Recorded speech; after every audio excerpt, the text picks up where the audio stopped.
Sign it to keep it quiet, you old woman. Just one signature so Caleb stays clean and I keep my career. I stood in the middle of the courtroom, my palms slick with sweat, my heart pounding so hard I could hear it in my ears. Sloan, my daughter-in-law, leaned back with a mocking smirk, her eyes like she was looking at an old, worthless object. She tilted her head toward the lawyer's ear and deliberately spoke loud enough for me to hear. She gets confused. I'm asking the court to let me sign on her behalf. Close this case today. I turned to Caleb. My son wouldn't look at me. He just swallowed hard, shoulders drawn in like a man silently begging me to die in his place. Sloan squeezed his arm lightly, her voice sweet but chilling. Stay quiet. Let your mother take it. When she signs, it'll be quiet. Right as the judge was about to put pen to paper, the door flew open. A clerk ran in and set a red-stamped folder on the bench, the one my husband once warned me about. Don't hand it to anyone unless they force you to sign. The judge skimmed it, then looked up, voice sharp as a hammer. Hold it. The trust of Graham Hartwell has just been activated. I saw Sloan go pale, because she knew if that trust was opened, whoever forced me to sign would be dragged straight to the prosecutor. If it were you, would you sign to keep it quiet? Or would you stand up and expose them? Comment, expose them, and hit subscribe to hear the next part. The sound of my shoes tapped against the cold stone floor, steady and dry, like a countdown with every heartbeat. My palms were slick with sweat. Even though the courtroom air was so cold, my skin felt tight. The smell of old wood, the smell of paper, the metallic scent of the railing that separated the defendant's area made me want to gag, as if this place wasn't a house of justice, but a grinding machine, ready to swallow a person whole with just a few lines of text. I am Vivian Hartwell, a dark-skinned American widow who lived a peaceful life for years, until the day my daughter-in-law dragged me into court and forced me to sign a single word, to die in someone else's place. I didn't wear anything special, and I didn't need to. What weighed on my shoulders wasn't the stares of strangers, it was the stare of my own family. I stepped through the wooden doors, the hinges giving a soft groan, and the whole courtroom turned, heads tilted like hunting birds. I heard someone clear their throat in the back row, heard papers rustle, heard even the sound of my blood rushing in my ears. On the other side, Sloan Wexler sat upright like a statue, her lipstick sharp, her eyes sharper. She didn't look at me like a mother-in-law. She looked at me like an obstacle. The moment I walked into the center aisle, Sloan let out a little scoff, barely a sound, but sharp as a blade, enough to slice through whatever pride I had left. Caleb sat beside her, my son. His shoulders were slightly hunched, his neck stiff, as if someone was tightening a grip from behind. He wouldn't look at me. I could only see the line of his cheekbone, the weight in his eyes as they dropped, as if meeting my gaze for even a second would shatter the fake calm holding everything together. I called his name in my head. Caleb, look at your mother, just for a second. But he turned toward the lawyer's table instead. I sat in the chair meant for me, the cold wood pressing into my back. In front of me was a long table, and on it a neat stack of papers clipped together like a trap waiting for the wrong footstep. I stared at that stack, and a thought sparked in my mind, cold and sharp. They didn't need me to tell the truth. They only needed my signature. Sloan shifted, leaning toward the attorney beside her, Elliot Crane. Elliot had the kind of eyes that treated fear like data, calm in a way that felt cruel. He flipped a page and slid a pen forward as if he were offering a key to a prison door. Before I could even ask what it was, Sloan spoke. She didn't whisper. She spoke loudly enough for the last row to hear, as if she were performing a scene she had rehearsed in front of a mirror. She gets confused. I'm asking the court to let me sign on her behalf. Close this case today. Those words hit the stone floor, echoed, and bounced back like a slap. My face burned, not from embarrassment, but from rage. She called me she, as if I had no name, as if I were just an aging file that needed to be processed. I turned to Caleb. This time he lifted his eyes halfway. They met mine, then dropped at once, like a man staring into a cliff and afraid he might fall. Sloan reached over and squeezed his arm. A small gesture, but I saw the possession in it. Then she spoke, her voice sweet as honey, and yet her words were ice. Stay quiet. Let your mother take it. Once she signs, it'll be quiet. I heard the word quiet and nearly laughed. Quiet for whom? Quiet so Sloan could keep her perfect mask. Quiet so Caleb wouldn't have to face the truth. Quiet so I could become the one to carry the blame, become a name on paper, a scapegoat shoved out into the storm. I opened my mouth, but my throat was too dry. The sound came out as nothing but breath. I tried to swallow. It felt like swallowing sand. I wanted to ask Sloan, "Are you trying to kill me with a signature?" But I didn't get the chance to form the words before the judge entered. The entire courtroom rose. The wooden gavel sat on the high bench, silent, and yet powerful enough to shut everyone down. The judge looked out, eyes sweeping across me, and then settling on Sloan for one beat longer. I didn't know what the judge read on my daughter-in-law's face. I only knew Sloan kept her practiced smile, like someone holding the winning hand. Elliot stood to speak, his voice smooth-talking, about how I was easily pressured, about protection, about preventing contradictory statements. I heard it like an advertisement. Sloan nodded, her eyes locked on the paper stack in front of me, like a snake watching prey. And then, just as the air in the courtroom began to tilt fully in their favor, a loud sound broke from the door. A clerk rushed in, breathing hard, clutching a thick folder stamped with a red seal. Those hurried footsteps stirred the room. Elliot froze mid-sentence. Sloan frowned as if someone had smudged her perfect plan. The clerk walked straight to the front and placed the folder on the judge's desk. The red stamp looked like blood. The judge flipped through a few pages quickly. I saw the judge's expression change, like someone realizing they were holding something that wasn't in the script. Then the judge looked up, voice hard and ringing, leaving no space for anyone to interrupt. "Hold it. The trust of Graham Hartwell has just been activated." In that moment, I heard the soft squeak of a chair shifting, heard someone draw in a sharp breath. I looked at Sloan, and for the first time the smile on her lips wasn't steady. The color drained from her face as if someone had switched off the lights. Caleb snapped his head toward me, eyes wide, as if he had just heard a name spoken from the dead. Graham's trust, my husband's, something I had always thought belonged to money, paperwork, things far from my quiet life. But the way Sloan went pale told me this folder wasn't meaningless.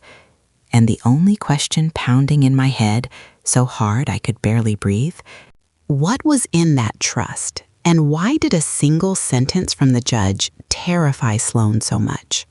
Sloan didn't rush to accuse me the way I expected. She chose another way, a more refined one, a way that made me angry and cold all at once. She didn't need the court to believe I was guilty right away. She needed the court to believe I was no longer clear-minded enough to protect myself. Once that happened, my voice would slip out of my hands and fall straight into hers. Sloan stood up, one hand resting lightly on her chest, like she was holding herself together. Her voice was soft, gentle enough that anyone listening would assume she was truly devoted. She looked at the judge, then turned to me, her eyes full of practiced pity. "I'm just afraid Mom will go into shock. She can't handle questioning." I heard murmurs from the benches behind me, the kind of murmurs that meant people were starting to accept the story of a frail old woman. Caleb stayed silent, his face set like stone, and that silence fed Sloan's performance like an invisible stamp pressed onto her words. Elliot stood, adjusted his tie, and stepped forward like he was walking into a presentation he had rehearsed. His voice was polished, smooth, not loud, but firm, the kind of voice that makes people think they are hearing objective truth. He held up a tablet and asked permission to display evidence. On the screen, short clips played. I saw myself standing at my front door, digging through my purse for my keys, then dropping them on the ground. I saw myself looking at a calendar and mixing up the date of a doctor's appointment. Small, ordinary pieces of life cut out and pasted together like proof. Elliot spoke each word like a tightening rope. Mrs. Hartwell shows signs of memory lapse. The court should appoint a representative. I opened my mouth to object, but Sloan moved faster. She sighed, shook her head like it hurt her, then turned to me, her voice low, but clearly meant for everyone to hear. "See, Mom, I told you, you're exhausted." I realized they were building a cage. If I reacted, they would call me agitated. If I stayed quiet, they would call me confused. Every road led to the same conclusion they wanted. The judge asked whether I was taking any medication. Sloan stepped forward halfway fast, like she had been waiting for that exact question to strike. She looked at me, then at the judge, her tone casual like she was talking about health, but her eyes sharpened with calculation. Mom has taken sleeping pills before. What if she drove in that state? That sentence hit me like mud thrown straight into my face. It didn't prove I was driving. It planted an image. An old woman on medication. An old woman who could cause a crash because she wasn't fully alert. An old woman who was dangerous to herself and others. And if that image lodged in a juror's mind or the public's mind, they wouldn't need the truth anymore. I clenched my hands under the table. I wanted to say I took medication only as prescribed, that I did not drive that night, that I would never drive when it was unsafe. But I could feel every word of mine being filed into a drawer they had prepared in advance. The drawer labeled "Excuses from a Confused Woman." Elliot turned back to the judge and emphasized that appointing a representative was to protect me. Sloan nodded again and again, like she was pleading for justice, but I could see it. Justice to her meant control. I looked at Caleb. My son avoided my eyes. Like if he met them, he would have to choose. And in that moment, I understood. Sloan's plan wasn't built on the charge. It was built on stealing my voice. If the court believes I'm not well, will I still have the right to say one sentence for the truth? I looked at Caleb and suddenly understood the most painful thing of all. My son wasn't standing with his wife. He was standing with the fake peace Sloan promised him. He didn't dare admit anything, because admitting it meant losing everything. His career, his reputation, the shell of a life he had been clinging to. And the easiest way to keep that shell was to push his mother forward as a shield. The first missing piece returned to me like an old film reel. That night, Caleb borrowed my car and said, "I'm going to pick up Sloan." He stood at the door, the keys turning in his hand, his voice too normal, like he had rehearsed it in front of a mirror. I even warned him, "Drive carefully." He nodded, avoided my eyes, then left quickly. I didn't know that just hours later, that car would become evidence, and the words "pick up Sloan" would become a trap hanging over my head. In the courtroom, while Sloan was performing the role of a worried wife, while Elliot was sprinkling the phrase "confused" like powder over a bloodstain, Caleb sat there with his shoulders hunched, eyes red, but he couldn't look me in the face. I called his name just once, Caleb, and it felt like calling into a pit. Caleb lifted his head, his lips trembled. Then he finally said it, his voice hoarse, like he had swallowed sand. "Mom, sign for me this one time. I can't take it anymore." That sentence split me in two. Not because he asked, but because he asked as if the weight belonged on my back by default, as if my sacrifice was natural and his responsibility was impossible. I saw Sloan glance at Caleb the instant he spoke, her eyes like a hook pushing him to keep going, warning him not to say too much. I also saw the man in front of me choosing silence while his mother was being drowned. The two images overlapped, and my chest hurt so badly I had to breathe deep just to speak. I answered. My voice wasn't loud, but each word landed like a blow on the table. You want your mother to live her whole life like a killer so you can stay clean.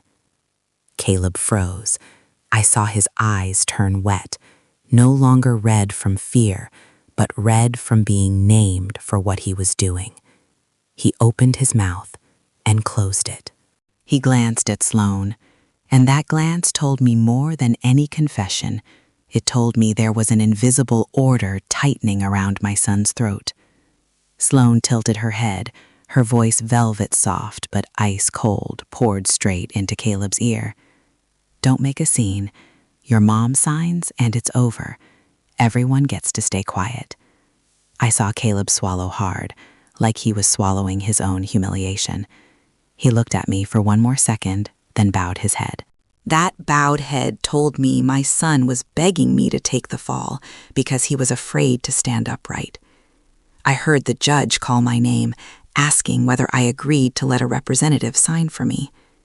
I heard Elliot talk about my mental condition. I heard Sloan exhale like she already had the win. But I only looked at Caleb, because right now, the real question wasn't on paper. It was in the truth. If Caleb wasn't driving, who was? If Caleb was driving, who ordered him to run? By the time I understood what they wanted from my signature, I also understood why that night had been erased from their mouths. An accident can be a moment, a jerk of the wheel, a split second of blindness at speed.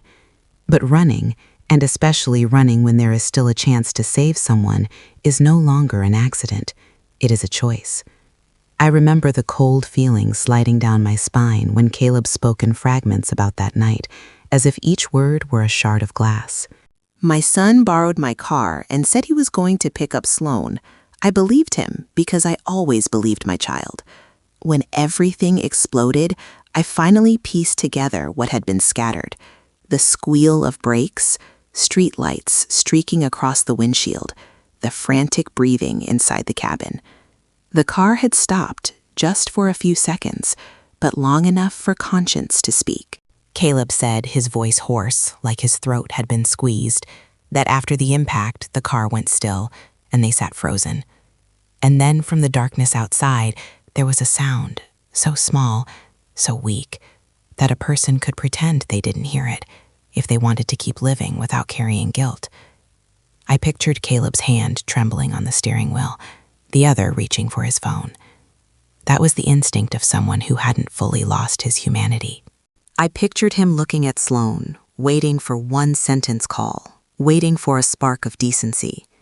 But what he received was a different voice, a command, fast and sharp as a blade. Sloan, don't call 911. Go now. If you call, my life is over. That didn't sound like panic. It sounded like calculation. In the words, my life is over, I heard her career, her polished shell, the lawyer's name she was terrified of staining. I heard something more frightening than the crash itself, her priorities, a human life placed behind her reputation. I asked Caleb, my eyes burning with anger and pain, "You heard that groan and you still left?" Caleb cried. He said he wanted to get out. He wanted to call. But Sloan gripped his hand and said the police would take everything. The media would destroy them. Their future would collapse. And my son, weak in the one moment he was not allowed to be weak, chose to obey. I heard my own voice break out, choked like bone caught in my throat. Me? You saw she was still breathing and you still drove away? In the silence after that question, I realized what they feared most wasn't court, wasn't police. It was the truth of those few seconds when the car stopped. Because those seconds were enough to turn an accident into abandonment. And what made me shiver most wasn't that night. It was the next morning when they walked into my house with a stack of papers and a pen, as if they had already prepared how to turn me into the one who would take the fall. The next morning, how did they stage me? The next morning, my kitchen still smelled like coffee, but the air had changed, heavy, like someone poured lead into every corner. Sloan walked in first, her face a little pale. Then she quickly pulled calm back onto her lips. Caleb followed behind, dark circles under his eyes, avoiding my gaze like he was avoiding a mirror that would reflect guilt straight back at him. Sloan placed a stack of papers on the table, right where Graham used to sit and read the newspaper. She slid the stack toward me and set the pen beside it, everything neat like a ritual. Her voice was soft, deliberately soft. "Mom, sign a few lines for him so we can handle it quickly so it stays quiet." I flipped the first page and saw smooth wording, all the kind of terms that sounded harmless. But the more I read, the more my heart sank, because in the middle of those confirmations, there was one sentence, cold as stone. I left the scene. I looked up at Caleb. My son swallowed hard, his eyes still fixed on the table. Sloan cut in at once, like she was afraid I might ask the right question. "Don't worry, Mom, it's just procedure. Everyone signs it." The doorbell rang and made me flinch. Nora appeared right after without any polite small talk. She stepped in like someone rushing over after hearing glass shatter. Nora's eyes swept the papers, then stopped on the pen in my hand. Her face changed. Nora didn't ask a long question. She tugged lightly at my sleeve, pulling me out of the track Sloan had set. Then she leaned in, her finger pointing straight at the exact line that froze my blood. "If you sign this line, you take the fall for running." I followed her finger and felt like someone had shoved my head into cold water. I understood immediately. They didn't need me to admit driving. They needed me to admit leaving the scene, because running is what people hate, what a court won't forgive, what the media will tear apart. Sloan exhaled like she was being inconvenienced. She kept her polite tone, but her eyes sharpened. "Nora, don't scare her. This is procedure." Nora stared her down, her voice not loud but hard. "Procedure doesn't turn her into a criminal for the two of you." Sloan turned to me. Her smile grew thinner, like a layer of sugar spread over a blade. Her voice stayed light, but every word was a threat. "If you don't sign tomorrow, the media will tear you apart." That sentence dropped, and I saw Caleb flinch like she had struck his deepest fear. Sloan glanced at Caleb, saw it worked, then continued, her tone gentle like she was coaxing me. "You endure a little, and then everything calms down. Caleb still has a life, our family still has its reputation." I turned to Caleb, waiting for one word. "Just one sentence, Mom, don't sign," and I would hold on to myself. Caleb lifted his eyes for 1 second, eyes red, lips trembling like he wanted to say something. Then he lowered his head again. That silence didn't fall. It stabbed straight into me. My son's silence was a knife. Nora placed her hand over my wrist and squeezed gently, pulling me back toward clarity. Sloan nudged the pen closer, the tip aimed at the page like a needle searching for skin. I heard my heartbeat pounding in my ears, heard the paper rustle like a countdown. I looked at the line, I left the scene again, and understood, if I signed, there would be no way back. If I didn't sign, Sloan would open the door to the media and throw me out for the world to tear apart, and Caleb would stand still and watch me take it. The pen was about to touch the page. Who could possibly stop it? The pen in front of me felt like it was pulling the whole room toward an ending that had already been written. Sloan sat upright. Elliot was ready to catch every word I said and twist it. And Caleb stayed silent, like a man who had signed his cowardice with his own breath. Nora squeezed my wrist gently, as if reminding me there was still a rope pulling me back from the edge. Then the judge's sentence rang out again. The trust of Graham Hartwell has just been activated, and I felt a memory swing open like a hidden door in the house, a door only Graham and I had ever stood before. I remembered an afternoon years ago when Graham placed a thick envelope on the table and asked me to sign my name on a few pages. I had grumbled, said I hated complicated legal things, said I only wanted a quiet life. Graham didn't laugh. He looked at me for a long time, his gaze serious, like he already knew a storm was coming. They can force you to be quiet, but they can't force data. Back then, I didn't fully understand. I thought he was worrying too far ahead, worrying about money, about property, about the things people fight over when a man dies. Now here in the courtroom, with Sloan trying to turn me into a confused old woman, with them trying to make me sign one line so I would carry the charge of running, I finally understood. Graham didn't build that trust to protect money. He built it to protect truth from the mouths of people who know how to perform. The judge opened the red-stamped folder, read quickly, then stopped at a page where several lines were underlined. He looked up, his voice slow and clear, deliberately explaining it in a way even ordinary people could understand, like he was pulling the whole courtroom out of the legal fog Elliot was trying to blow over it. This trust clause states that in any case involving a death, no one is permitted to sign on another person's behalf to interfere with testimony. No one is permitted to use representation as a tool to silence a party. Elliot tried to react, but the judge raised a hand to stop him, his eyes sharper. I heard someone inhale in the public benches, like they had just realized the door they planned to use had been locked long ago. The judge continued, tapping the tip of his pen lightly on the desk. Mrs. Hartwell has the right to speak for herself.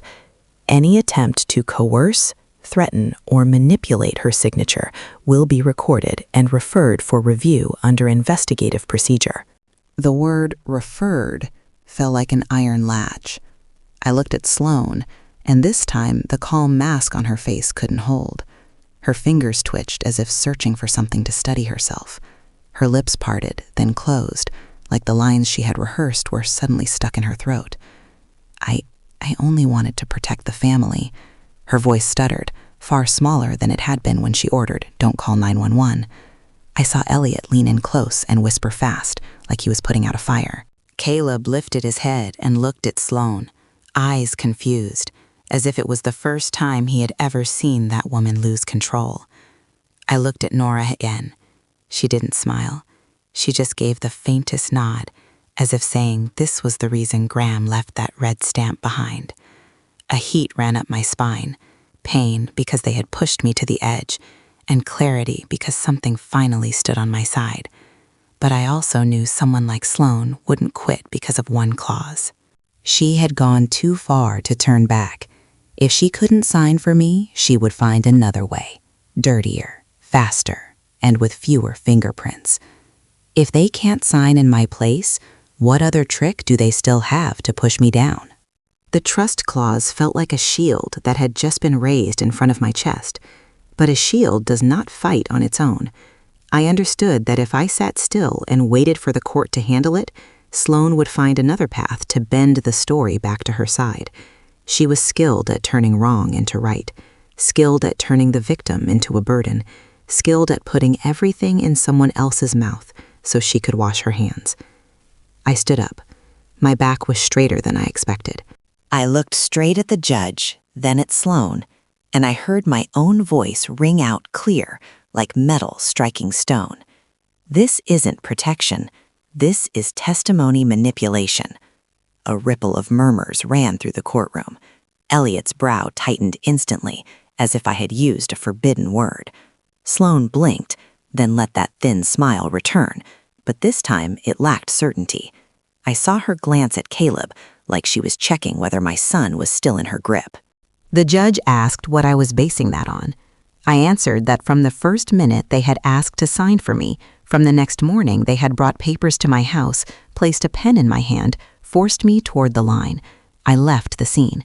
That was not procedure, it was a trap. I said when someone tries to lock another person's mouth under the name of representation, that is manipulation. I was not begging for mercy, I was calling the act by its name.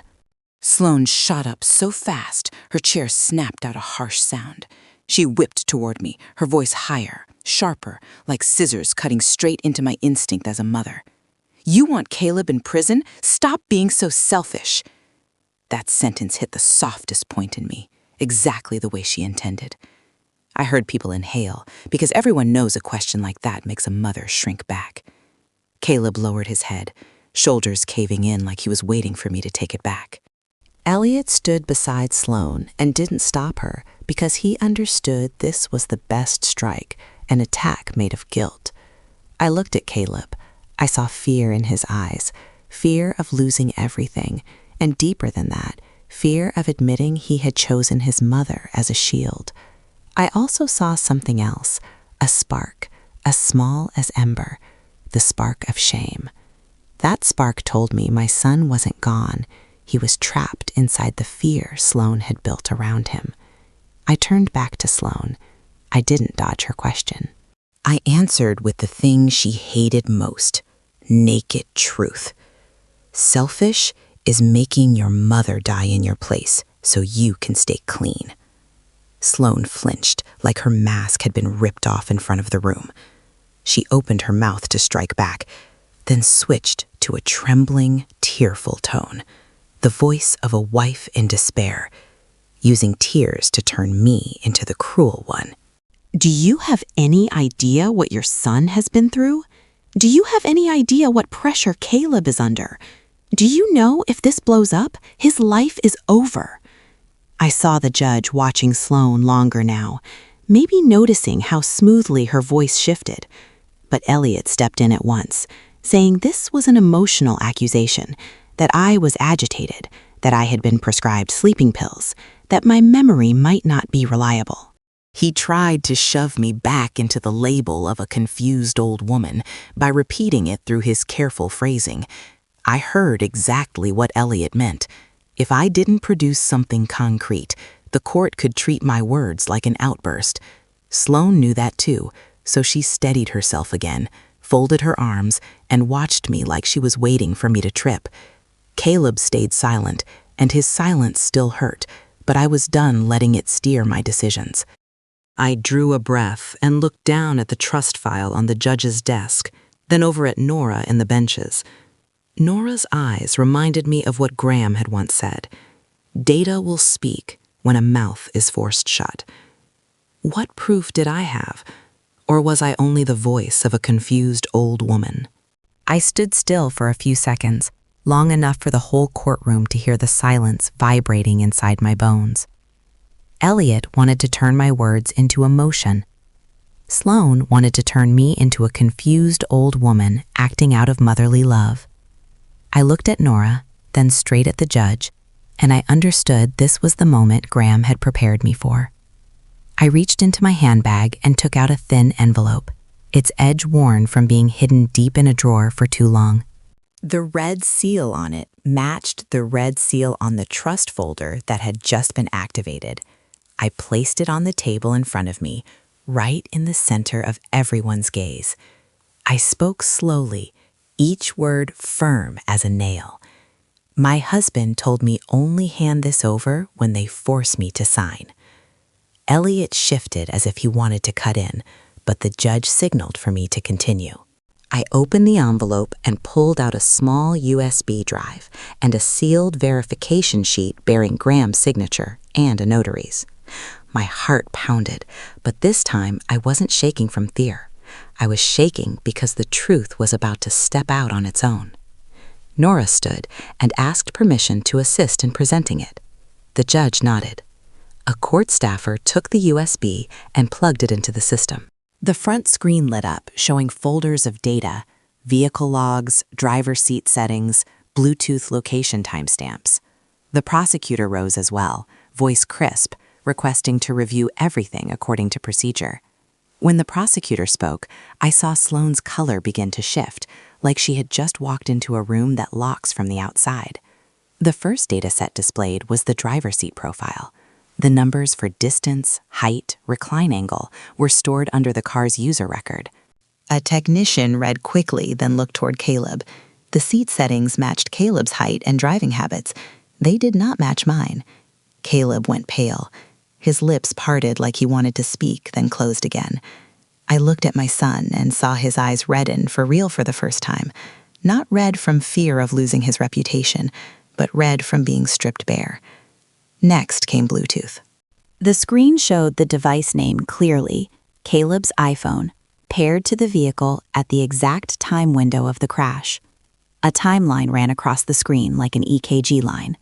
There was no room for speculation, no room for performance. Then location struck the courtroom full in the face. The coordinates matched the scene precisely, down to the minute the car stopped, down to the minute it drove away. I heard a few murmurs, like someone swore under their breath. I heard Caleb breathing hard.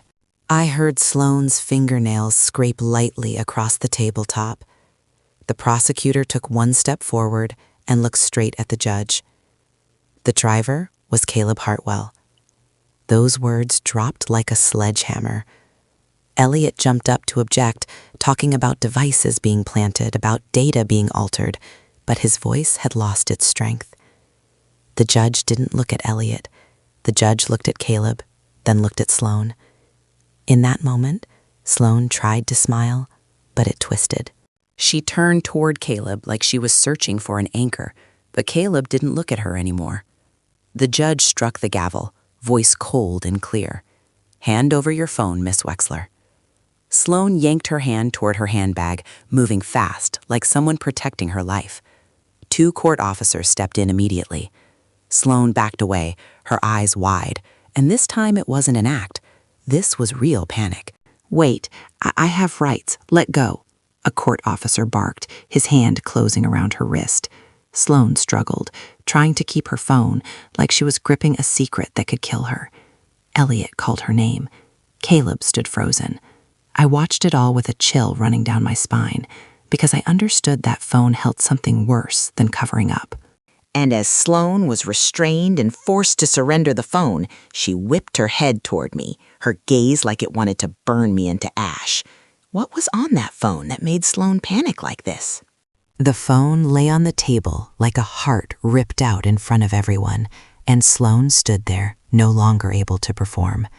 Elliot tried to hold on to his composure, but his hands had tightened because he understood the vehicle data only opened the door. What was inside that phone would bolt it shut from the inside. The prosecutor requested to extract the contents on the spot, under procedure, in the judge's presence. The screen lit up, and message after message appeared, cold as a scalpel. The murmurs in the room died because everyone was reading, even if no one dared to breathe. The first text made the whole courtroom tilt. Sloane sent it to Caleb right after the impact. "Don't call 911, go now." The next message was short.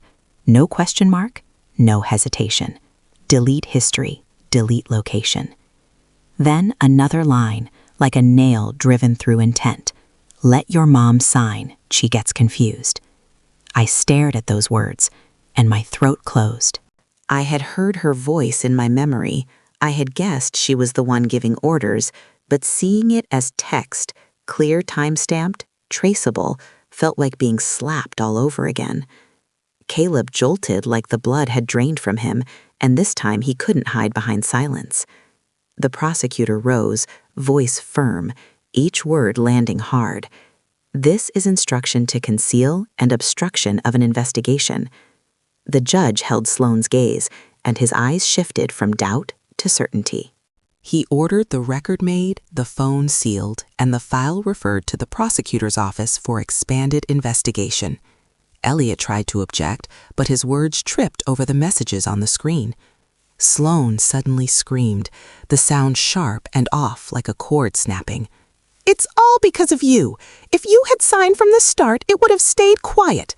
She pointed straight at me, eyes blazing, face twisted with rage. I watched the protecting the family mask drop to the floor, revealing what she really was.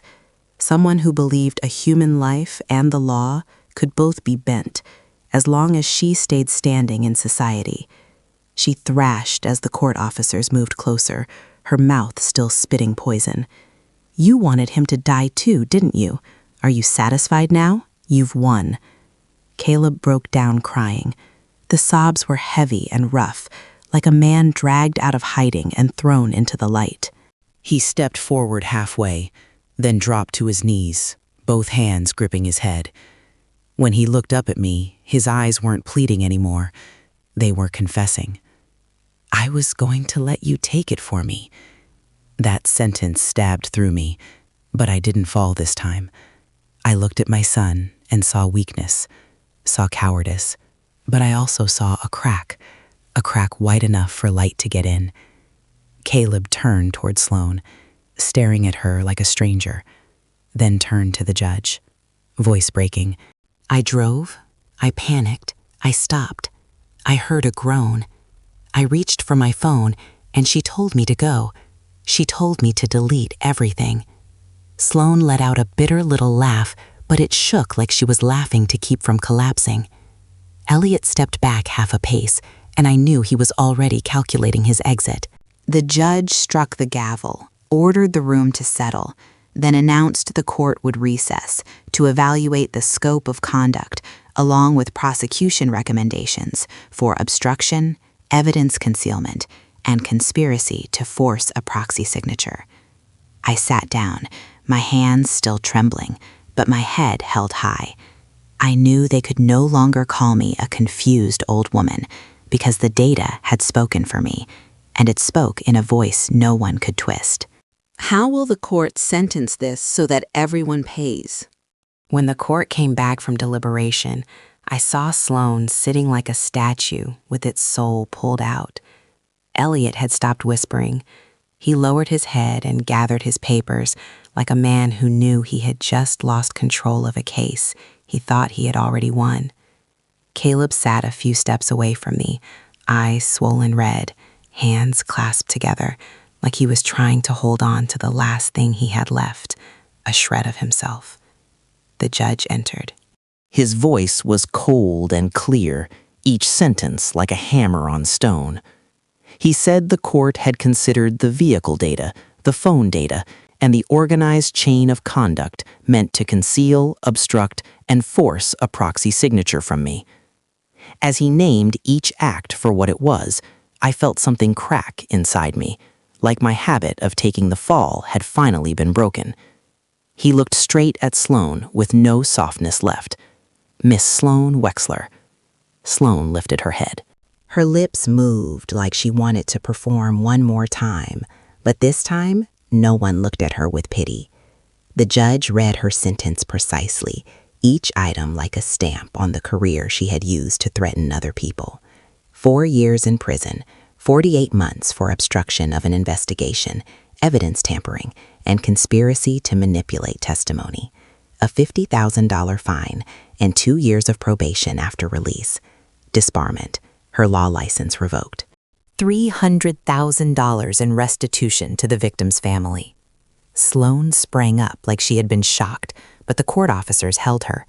She snapped her head toward me, eyes wide, breath rushing, like she could push the guilt out of her chest by throwing it onto mine. The judge struck the gavel, his voice sharp like a blade. "You wanted things to be quiet, using someone else's signature. Now you pay with your own life." I heard Sloan choke on her breath, the sound of someone realizing reputation cannot buy freedom. Elliot retreated further back, face pale like he had just seen a truth he could no longer argue away. Then the judge turned to Caleb. My chest tightened, because even in anger I was still a mother. Caleb stood. His legs shook. He didn't dare look at me.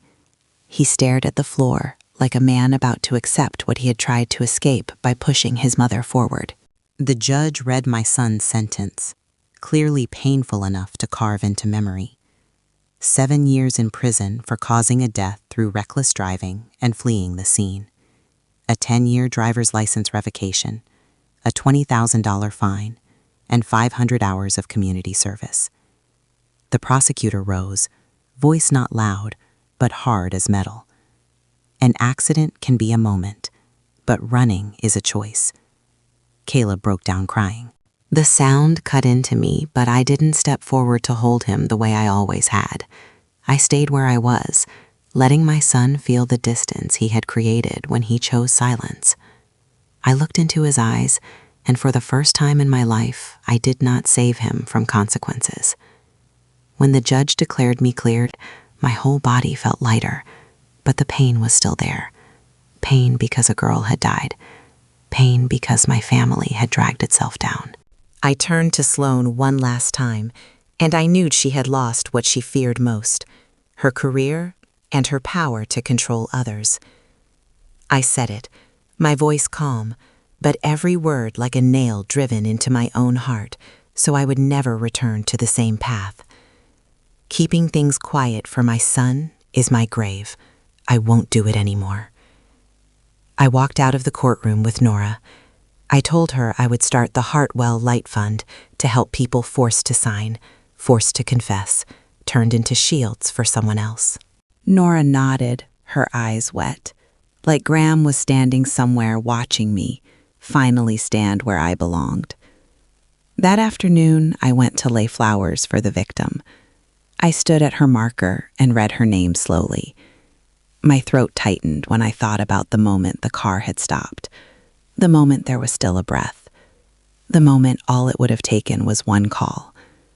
I whispered, if only, just one 911 call.